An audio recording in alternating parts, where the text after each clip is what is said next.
Well, hello Rinconians, Rincon Steve here. Welcome to my channel. We know we talk about teardrop campers and a few other things. Something I want to talk a little bit about was the refrigerator we got to put in the teardrop.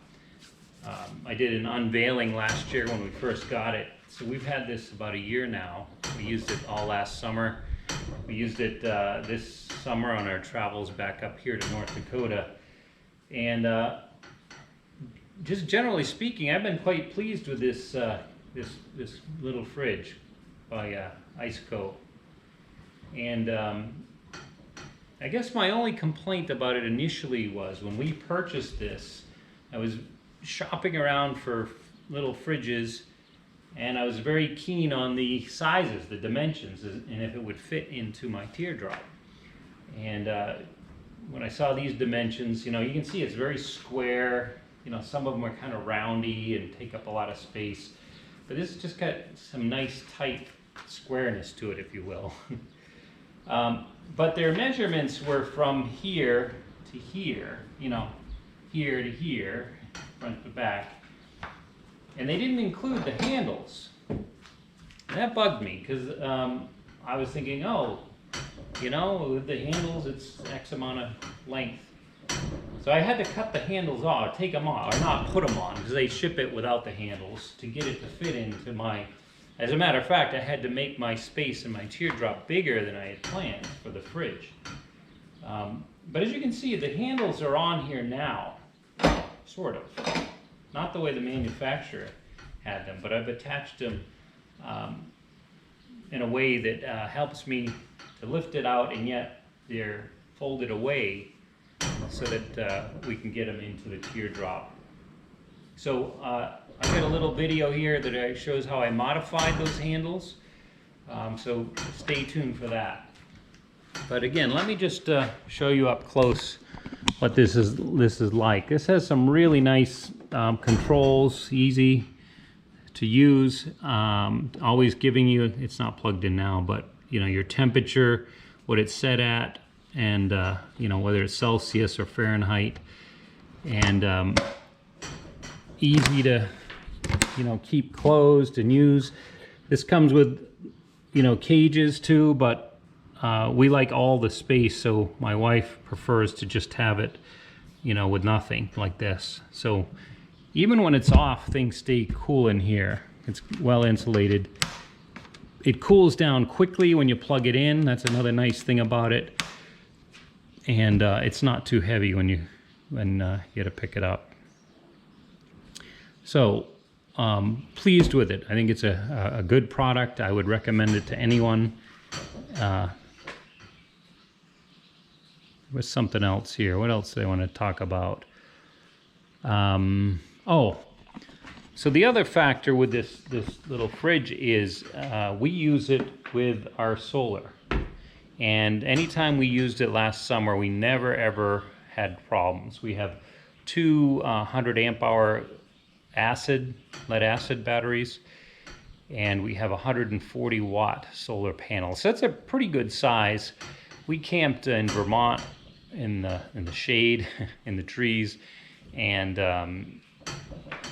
for what, 3 days, and it was still good running this all day long, 24 hours a day. So it doesn't use a lot of energy. It's pretty efficient.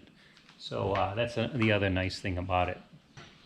So like I was saying, I would recommend this cooler other than the handles, but with this little modification I did, I'll show you how to do that right now. One of the things I'm going to do is, I don't know if you remember last year when I put the our refrigerator in, I took the handles off in order to get to fit, and here's one of the handles.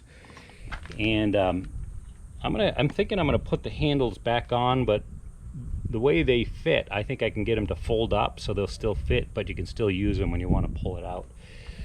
That's one of the things I'm going to do today. Alrighty, let's see what we can do with our refrigerator handle. Alright, so that's the way it is now. I'm thinking I'm going to just see that if that stays like that, we can close it it's not in the way. If I put some kind of stop here and I lift this up, we can lift the fridge out without, you know, it's kind of a hassle to pick this up without a handle. You know, you can't grab into here. It's just too hard on your fingers. So I'm thinking of going to get some sort of lock nut and maybe a rigid rubber grommet or something to put right in there. Alright, let's go to the store and see what we can find. Alright, so we get our parts.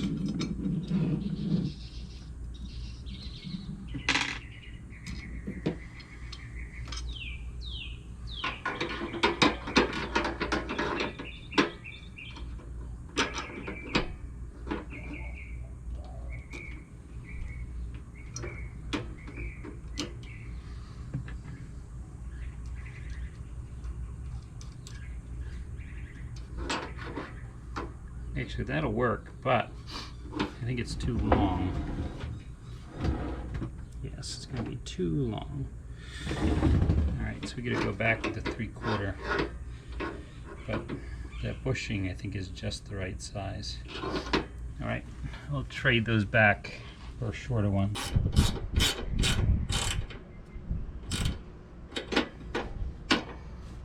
So it looks tight. It might be alright. Oh, it's a little tight there though. We're gonna have to cut those. Pretty easy just to use these side cutters. I'll just file that.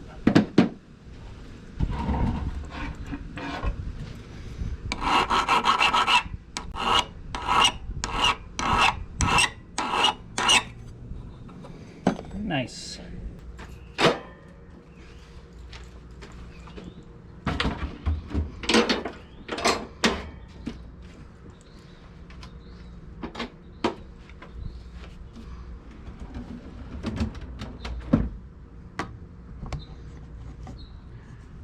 Works nice.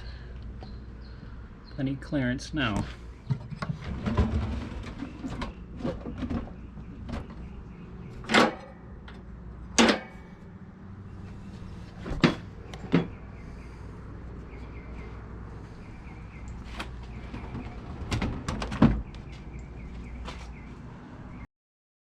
All right, Ringtonians, that's it for now. We appreciate you tuning in. And just some things to whet your appetite maybe. I've got some other videos coming up. As you recall, we had some issues with the electrical. Maybe you don't recall, I didn't post that, but I had some issues with the solar charging system as we traveled up here. So troubleshooting that, I think we get that figured out, so stay tuned for that. And some other projects like extending the hitch, maybe adding a storage area to the front. So some things I think you'll be interested in. Anyway, take care, talk to you later.